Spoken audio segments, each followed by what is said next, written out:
Welcome, everyone, to today's webinar, When Kids Struggle with Self-Control at Church. We are so excited to have you join us.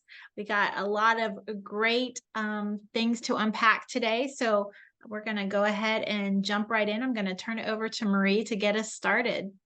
Okay, great. We're so happy you're with us today. Had the chance to recently chat with Dr. Steve Grevich of Key Ministry. And if you have never heard him, you are in for a great treat.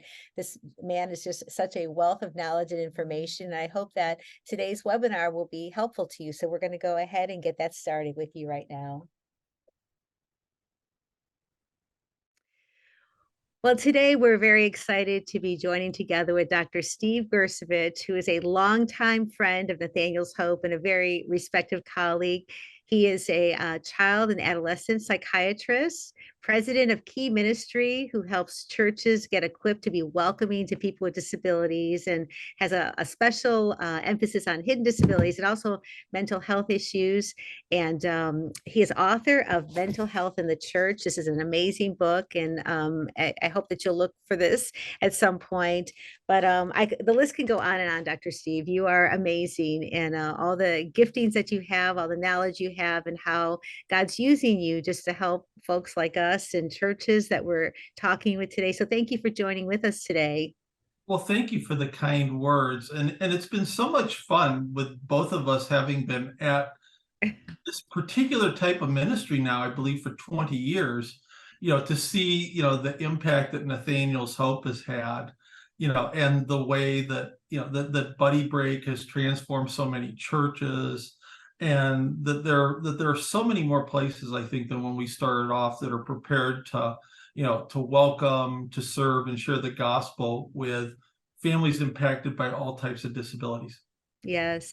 And so part of our conversation today is helping churches get equipped in giving a little tool in their belt and working with children who sometimes may struggle with self-control, sitting still, paying attention, and I know you've worked with kids a lot, and this is kind of one of your areas of expertise. And so just wonder if we could open up our conversation talking about this very thing.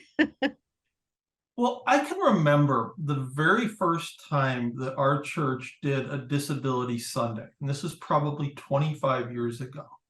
One of the couples who got up to speak was a family that I happened to know professionally. And they're a young family, and they had a 7-year-old and a 5-year-old boy, both of whom had severe ADHD. And part of what they were sharing when they were giving their testimony was that the impact that our church had on their family. But the mom talked about their experiences where they were looking for a church in the western suburbs of Cleveland with their 2 little boys. And the comment that the mom made that's always stuck with me is that she said that people in the church think they can tell when a disability ends and bad parenting begins. And so, when you have a kid that we think about as having like an obvious quote unquote special need, you see a kid with Down syndrome, a kid with cerebral palsy, a kid who's in a wheelchair, a kid who is profoundly autistic, nonverbal with, lots of hand flapping and other stereotypic behaviors. People tend to be very understanding of that. But there's this much larger population of kids, it turns out, whose families don't have an opportunity to go to church because the struggles that they're experiencing from, say, like, a mental health standpoint, or families, and part of how our church got involved with this was through serving a whole cohort of families that had adopted kids out of orphanages in Russia and Bulgaria after the fall of the Iron Curtain. And so that oftentimes kids who've experienced significant trauma, because it affects the connectivity, of the part of your brain that's involved with regulating behavior with the part of your brain that regulates emotion. Kids and families who have, oftentimes what we've referred to as these hidden disabilities end up having significant behavior challenges, and they're stigmatized and judged when they go to church in a way that families who have kids with more, visible or obvious, or, severe disabilities might experience. So how does a church figure out if a kid is just like in normal kids play or they're just being disrespectful versus the parent not disciplined or versus knowing that is an issue going on that hasn't been identified? What are some things that a church leader could do to identify this, a difference? So first off, part of our approach and the churches that we work with is we're going to welcome everybody. We don't care what you call it, or we don't have to attach a label to it, to be able to welcome kids who are struggling with that particular issue. And so, part of what we encourage churches to think about is that, that there are a number of different barriers that get in the way of, families who have kids with these issues being part of church. One of them, and an important one that we're talking about today, are kids who, for a variety of reasons may struggle with self-control. And so I think that the issue here is not trying to, we're not turning like people in the church into mental health professionals or to developmental pediatricians where it's their job to identify the problem. But we can oftentimes take a look at some of the kinds of behaviors that kids are exhibiting at church, and just, purely based upon that and seeing some of the things that they have a difficult time with, work together with, children's ministry leaders, student ministry leaders, and, volunteers in these churches to help them come up with some strategies for those kids to be more successful at church. One thing I would want, like, the folks listening to this to understand, and again, that this is more, 30 years and 5,000 patients into this as a child psychiatrist perspective. But almost every kid almost always wants to be good. That when kids are struggling with like inappropriate anger or disrespect or aggression, they don't want to be that way. It's just that they internally maybe don't have, the coping skills, or the cognitive tools or the strategies to be able to manage it. And so, when kids are bad, the vast preponderance of the time, they don't want to be that way either. And that they're really hungry for, for praise and affirmation from their parents, and praise and affirmation from, other adults in their lives, teachers and, their, children's ministry director and other adults that they're going to come in contact with at church. So again, I think that coming from the mindset is that kids don't want to be this way. And when we're thinking about helping them and their families to have a successful experience at church, part of what we're thinking about is, how can we develop, environments where we do ministry? How can we intervene with kids in a way that helps it make it easier for them to be good? So what would some of those things be when you talk about environments? What are things that we need to be cognizant of the environment that surrounds them? So let me back up one step from that question, and that one of the things that is typically a struggle with kids, have chronic issues with self-control, is that oftentimes they have weaknesses in what we refer to as executive function. And when we talk about executive functions, these are higher order brain processes that basically regulate everything that goes on at lower levels of the brain. So like the most basic one is impulse control, like being able to stop and think when you're a kid before you, put your hand on a hot stove or ride your bike out into the middle of the street. But some others would include like what we call like verbal and nonverbal working memory, which has to do with the ability either in words or mental images to take things that they've learned from one situation or one experience and to be able to apply it in others. Another executive function is emotional self-regulation, or having the capacity to be able to hide your emotions in situations where it's not socially appropriate to express them. I will admit that sometimes I struggle with this capacity personally during Ohio State football games. And it's a very beneficial capacity for adults when they get pulled over on the expressway for speeding. But being able to control the way that you manifest your emotions in different situations is a real critical function. And then, sort of the last category of things that have been described as executive functions have to do with sort of a broad category we call reconstitution. That involves things like being able to understand and manage time, being able to set priorities, being able to delay gratification. Because a lot of these kids struggle in that they want what they want when they want it, even though it's not necessarily in their best interest. And so when we think about this issue of executive function, ADHD as a condition is sort of a prototype where that's really sort of the central difference that kids experience. But kids with pretty much every other mental health or developmental disability that you could think of will also struggle with executive function.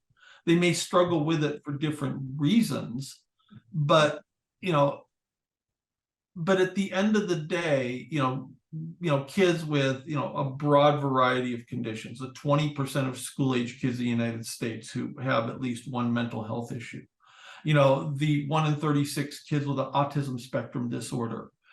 You start thinking about all of the kids who with in utero exposure to alcohol or drugs, or kids with extensive trauma, or multiple traumatic early childhood experiences. Kids with that broad range of conditions that we're talking about can very much struggle with self-control, particularly when they get into a situation at church where maybe they're there once a week, or twice a week if you're looking at going on Wednesday nights, whereas in situations where maybe at home or in school, which this is something that they're acclimated to on a day-to-day basis, because of some of this, because of the structure that's there, because of the way that those environments are designed, they may have an easier time holding it together in other places than they do at church. So what kind of things could we look at? That's really interesting to talk about executive function. It just sounds like we have a responsibility as church leaders to kind of think about this, and what kind of things can we put in place to make it a little bit easier for kids, or to bring the best out of them in our church settings. So here, I'll give you a fascinating example, and that this is something that has actually gone into some of the newer church design and some newer design with children's ministry spaces. This is probably about 10 years ago. There's a really fascinating study, and this was done with all quote unquote neurotypical kids. So they took a group of 6-year-olds, and there were actually 2 groups of 6-year-olds, and they taught them the same science lesson. One group was in a typical first grade classroom with all kinds of pictures and decorations and stuff hanging on the walls. The other group was in, a room where the walls were painted neutral colors and there wasn't anything hanging up. The kids in the second group retained significantly more information than the kids in the first group and had fewer behavioral challenges. So that, and again, we're talking here about kids, who aren't walking around with some specific type of diagnosis. So one of the questions I get all the time, like from parents coming into my office, is, can or can't my child control this behavior? And a better way of thinking about it, as opposed to looking at it in such a dichotomous way, would be kids who have these struggles have the capacity to control their behavior, but it takes a much higher percentage of like their mental and cognitive resources and reserves to be able to do that. So, one of the terms that you hear about a lot, and that, you hear, teachers and counselors and psychologists throughout, is the idea, or this notion of structure. And so when we talk about implementing structure with kids, essentially what you're doing is you're minimizing the number of things that they have to process or think about in the moment, so that they can develop, or so that they can devote the preponderance of their cognitive resources to the task at hand. Like an extreme like example of this would be like, for example, kids who go to like military school, where you don't have to think about when you're getting up, when you're studying, what you're eating, what you're wearing, what you're going to do during the day. Like all of that stuff is plotted out for you. The idea behind it being then, if kids aren't thinking about all of these other things, they have more cognitive resources to be able to learn. They have more resources to be able to exhibit better self-control than they have in other situations. And so, like an example of like how this would come into play, if you're looking at ministry spaces, is you think about in a lot of our contemporary worship centers, one of the things that they try to do is to minimize distraction because form follows function. And so, part of what you want to do is how do you design a space in such a way that it advances the ministry activity that's taking place in that space? So one of the examples I use is that in our own church, I had been working with a guy who was a middle school pastor around a facility redesign. And part of what they did with the way that they decorated, the way that they used paint, the way that they used color, was to help kids to be able to sustain their attention to the greatest degree possible. And Now, so what did that look like? What did that look like? Okay, so for example, when you walk into this space, I think that you may have actually physically been in it because, again, you've been up for a disability at a church conference. And so that the way that the room looks like is that they have painted the walls black. The floors are a white tile. The spotlights are up on the stage, and where they project the slides is behind where the speaker or teacher is speaking. So that the room was set up in such a way to promote the maximum ability for kids to be able to focus on the teaching that they're getting from the platform. Let me take this and share some examples of how this plays out sometimes and where kids will experience challenges with self-control and behavior at church. So I can think of a place, and this is a very large church that we were training. This is probably about 12 years ago, where there were a lot of people at the church involved in adoption and foster care, so that they had a lot of kids who struggled with trauma and self-control. And they ended up attracting more families to the church because of some of the things that they were doing.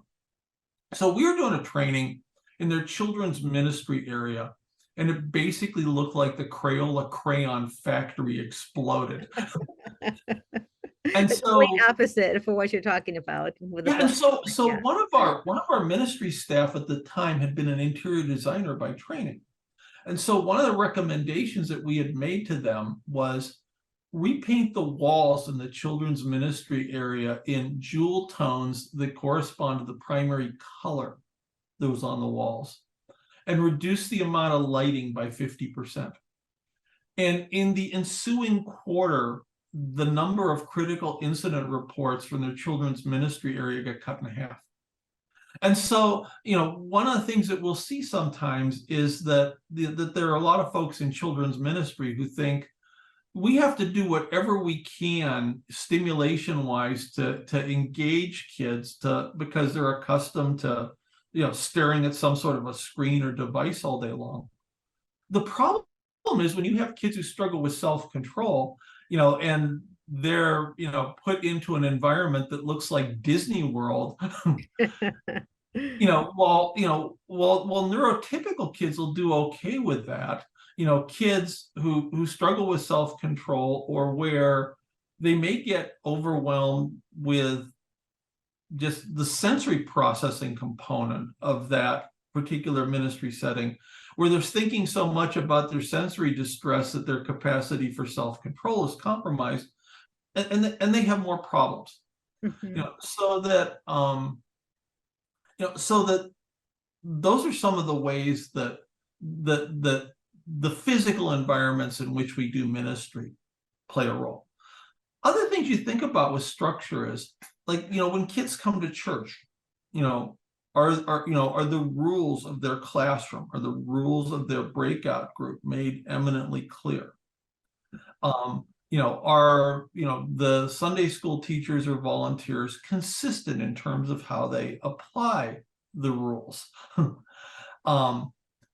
When you think about, oftentimes kids who are in a situation where they're getting distracted by lots of other things around them, one of the reasons why when they go to school, one of their accommodations is preferential seating in front of the teacher, is that you want to minimize to a greater degree as possible their capacity to lose focus or to get distracted by other things around them or other things that kids in the room might be saying or doing. And so to the extent that you have a predictable, clear, easily understood routine in these environments, it makes it easier for kids to be able to hold it together. Mhm. Some of the other challenges that we've seen, churches struggle with or some other situations where self-control might be more challenging would be transition times when things are noisy and chaotic. So like when they finish children's worship and kids are going to their Sunday school classes or their breakout groups, things will happen in the hallway when there are like large groups of kids going in the hallway because somebody says something or touches or pushes or kicks somebody else, and then things will really quickly escalate. Another place where I've had a number of kids who've had challenges is the time immediately before and immediately after, the time before the worship service starts and the time shortly after the worship service ends, where parents are doing pickup. So that I had one kid who had an experience where a family was checking out a church in our area, and this kid came in and had rug burns on his face that if this had happened to him at home, it would probably have been like reportable child abuse. So what happened is that, as soon as like the main service let out and some parents came to get their kids, other parents would stand around like drinking coffee and doing fellowship. And the Sunday school volunteers were taking off and leaving. And so when things were noisy and people are coming and going, one of the kids in Sunday school started roughhousing with this kid and shoving his face down into the carpet while they were wrestling. Wow. And so making sure that you have, that you have the structure and that you are addressing some of the overstimulation that can sometimes compromise kids' capacity for self-control. From the time that these kids like get on your church's campus or enter your facility to the time that they get in mom and dad's car, is something that's critically important. One of the things that we've seen is that can be a challenge for a lot of kids who are like this is the check-in process for children's ministry. And so one of the things that we've seen that's been used by some of the churches that we work with, when you have a kid who has issues with self-control, is that some of these churches have, sensory friendly entrances for kids or families where, again, that they're on the spectrum and they have issues with this. Oftentimes, like the kinds of kids that we're talking about who have issues with self-control because of all the different things that they have to process around them, do a lot better by having, be taking advantage, of those kinds of entrances, and to maybe have some sort of a separate check-in, for the kids who are overstimulated by having, 25 kids and 15 parents within 20 feet of the checkout desk, when everybody's like racing in to get settled at the beginning of the worship service. That's good. Actually, it's interesting you say that. I was just actually in a church in Australia, of all places, that actually had a separate entrance that was a very quiet entryway for kids to come into. That was very would fall along the model of what you're talking about. But didn't have all the stimulation, everything like that would make it very easy for the families to enter in. So, how important do you think it is for families to have an opportunity to identify a child's needs like that ahead of time? Do you think churches should just be prepared to should have these things in place, all the time? Or do you think we should be doing a better job of letting them know every child is welcome, but we'd like to know how we can better serve your child? What do you think about that? No, I think that again, we need to be prepared to be able to serve everybody. I mean, there's still an awful lot of stigma about mental health in the church. There are lots of kids and lots of parents, and this is one of the reasons why for kids in this group, and one group in particular that I'm really interested in is the 60% of kids on the autism spectrum who are of normal or high intelligence. So that because these kids have oftentimes had struggles and they've got issues with peer relations and they're self-conscious, what they and their families most want is to be treated like everybody else. And so I think that when as parents have successful experiences bringing their kids to church, and they see that their kids are accepted and that they see that their kids are welcomed, oftentimes at that point they will become more comfortable in spontaneously disclosing things to the children's ministry director, to their Sunday school teacher.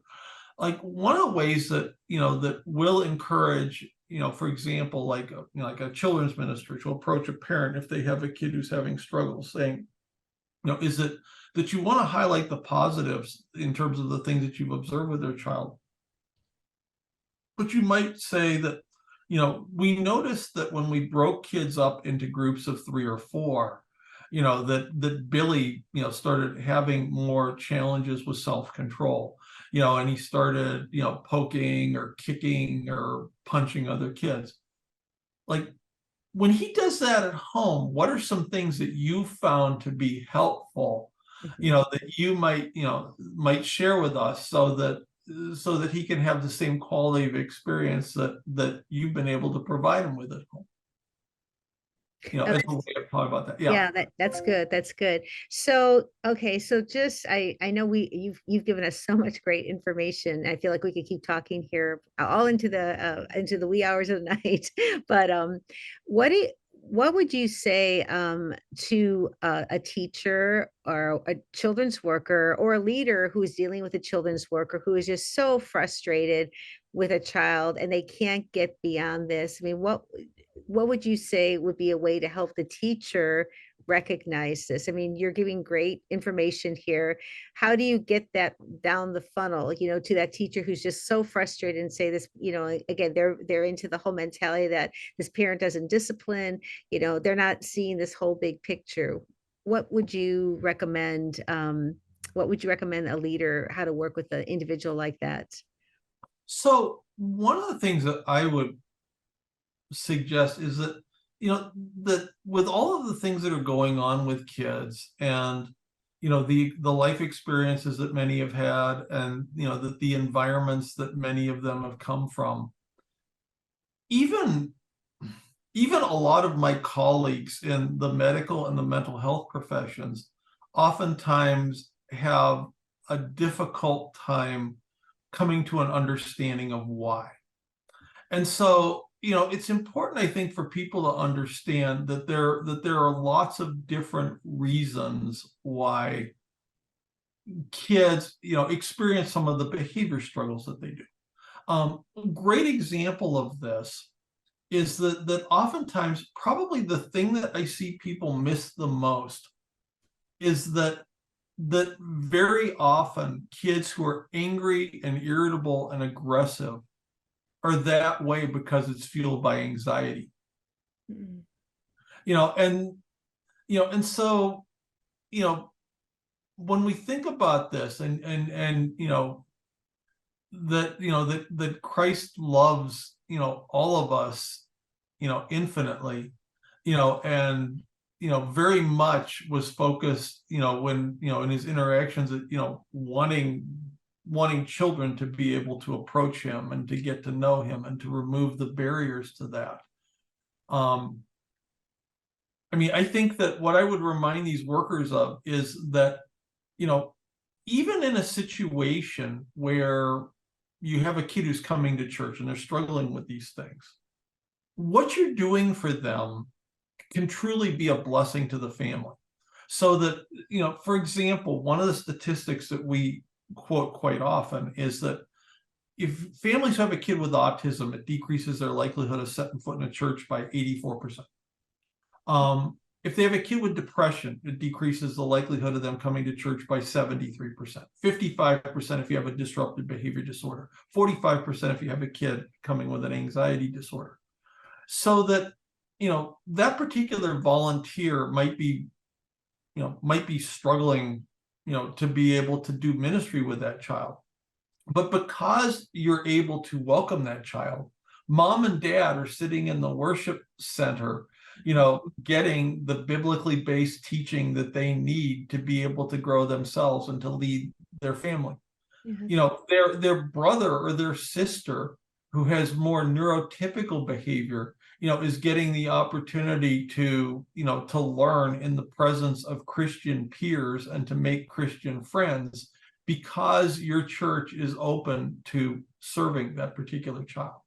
And if it's a situation where, like, a particular volunteer is having an issue with a particular child, that would be the kind of situation where maybe having, quote unquote, floating buddies, or some other person can maybe do something that's more individualized for that child, because a lot of kids who struggle with self-control do much better in a one-on-one situation than they do in a group situation. And so, by doing things to support that child at church, we as a church then get the privilege to share the gospel and minister with and to benefit from the talents, the gifts and talents that all of the other members of the family have, who wouldn't otherwise be able to go to church because of the challenges that they're having, with their child with issues with self-control. Yeah, it's all a matter of perspective. And I think you say it right when Jesus said, let all the children come unto me. It's all the children. And so even the ones that are sometimes can be a little bit challenging, but I like to end it with a thought like how you began it, that kids want to be good and they have that inherent desire to do so. So if they're not, what's going on and how can we find out what's going on inside? What are they trying to communicate to us? And what can we do to help them just have a more positive experience at church? Well, and again, I think that one, coming at, looking at this from a situation that, that we're going to do everything we can to accept and welcome you, regardless of your diagnosis, regardless of your condition. Even if you think that the parents are doing a bad job with parenting, don't you want them coming to the church? Yeah. Because we can improve on that then. Yeah, I mean, like, where, they might be able to find like more appropriate, role models, or be in a small group where they're around other believers who can help to speak into that. So really, you think about it, love never fails, right? Love never fails as we extend the love of Christ to all members of the family like that. So absolutely. And one other thing I would have, children's ministry people or student ministry people think about is that, as you're willing to serve these kids and you enter into relationships with families, there are, statistically speaking, when someone has a mental health issue, they are more likely to contact their pastor than they are their psychiatrist. And so, when parents come who are struggling with this, I think it behooves folks who are serving in a staff position at a church, to have, a list of trusted professionals that they can direct families to, or even, situations. And this is something that I've been, open to do with, the church that my family's attended. If the children, having people where the children's ministry director can say, like, that we have a kid who's struggling with XYZ in terms of behaviors. Do you have some ideas specific to this child that might be, that might be helpful? So that having an understanding of, the the mental health or parenting or biblical counseling resources that are available in your community would be something that's important. And have a couple of trusted relationships where maybe you have folks either like within your congregation or professional people that you know in the community. And there are a lot, it doesn't necessarily need to be somebody like me who went to like 4 years of medical school, followed by 3 years of residency and 2 years of fellowship. Most churches will have teachers attending that church that may have had some experience with special education, or they may have a psychologist or a counselor. But having a couple of trusted people that your ministry can fall back upon to help you work through some of these difficult situations, I think is very much something you want to consider. And that, in fact, is one of the things that oftentimes our team at Key Ministry will do, so that we do free training, consultation, resources to churches. So if you're a children's ministry director and you're struggling with this kind of stuff, if you go to our website, keyministry.org, hit contact us, describe the nature of the problem. We've got folks who are trained and experienced in doing this kind of ministry, to help walk that ministry leader or volunteer through some ideas for being able to manage. We appreciate that, Dr. Steve. And also in closing, I wanted to have you mention that you do an annual ministry and disability conference. And I know the details for this year are not yet released, but where could people find information on it? It'll be in the spring. Where can we find information about that? The conference will be in the spring. And without disclosing anything yet that I'm not ready to disclose, let's just say that there's a good possibility that there will be more people and more ministry leaders getting a chance to experience Make Them Smile this year. And so if they follow us at keyministry.org, if you follow us on Facebook, but in particular, if you sign up for any of our regular mailing lists where you get, for example, notices about blog posts, notices about free training. You guys have a lot of great resources that are out there for free for churches, and so much appreciate what you're trying to do for the kingdom, to equip churches for the kingdom. Yeah, and so that we don't want money to be a barrier in terms of kids and families being able to connect with church. And so that we've been blessed up to now, with the ability, to give all of this stuff away, because I think it's important. It's an important part of our witness that I was doing my Bible study earlier today, and I was looking at the end of 2 Corinthians. And Paul was so concerned about making sure that everybody knew he was doing the right thing for the right reasons, and that it wasn't out of, selfish ambition or the desire to make money off of it. But I don't know, our goal at the end of the day is that, when I get a chance to meet Jesus, I want to hear something in well done, good and faithful servant neighborhood, or something like that. And so that it's wanting other families to have the same experience that that my family's been able to have, and that the families of our ministry staff have been able to have, that drives us and motivates us for wanting to do it. Well, Dr. Steve, thank you so much for your time today and sharing all of your wisdom and thoughts. And I know that it's going to be helpful for many people. And just want to remind everybody again that you can learn more about Key Ministry at keyministry.org. So thank you so much, Dr. Steve. Thanks, Marie, for giving me the opportunity to share with all the folks at the churches that Nathaniel's Hope and Buddy Break serve so well. Thank you. All right. I hope that you found that to be very informative, and I know a lot to take in, but I think you'll find that there's information you can take back to your churches. Is particularly, I thought the whole thing about executive function of kids and all, but anyway, we hope you enjoyed. And Carrie, I guess people can watch this again after. Oh, we can't hear you. Yes, I had to find my microphone button. Yes, they will be sending out a follow-up email with the link so you can check it out again. There's lots of great information from Dr. Steve there for sure. Okay, awesome. As we mentioned earlier, we would love to hear from you. If there's other webinars that you would be interested, that it would be helpful to you. I mean, you can put it in the chat box here, or you can email us at buddybreak@nathanielshope.org. And we'd love to hear from you, because we want to, again, resource you so that you can learn how to minister and better minister to all of God's children. So, and speaking of that, this weekend we have, or actually this Friday, we have a basic leadership training buddy break. And you may know that we help churches start respite care programs, which is a great way to train your volunteers and also provide a form of ministry to families impacted by disability. So we have a training this Friday called basic leadership training called Buddy Break. Basic leadership training. It is a 6-hour class, and you can learn more about that at our website, or I guess we'll send you an email about it as well with some information. But that's this Friday. We'd love to have you be a part, and to continue to help equip you to minister to kids with special needs and their families. Yes. So we're going to give away a free attendee thing. Yep.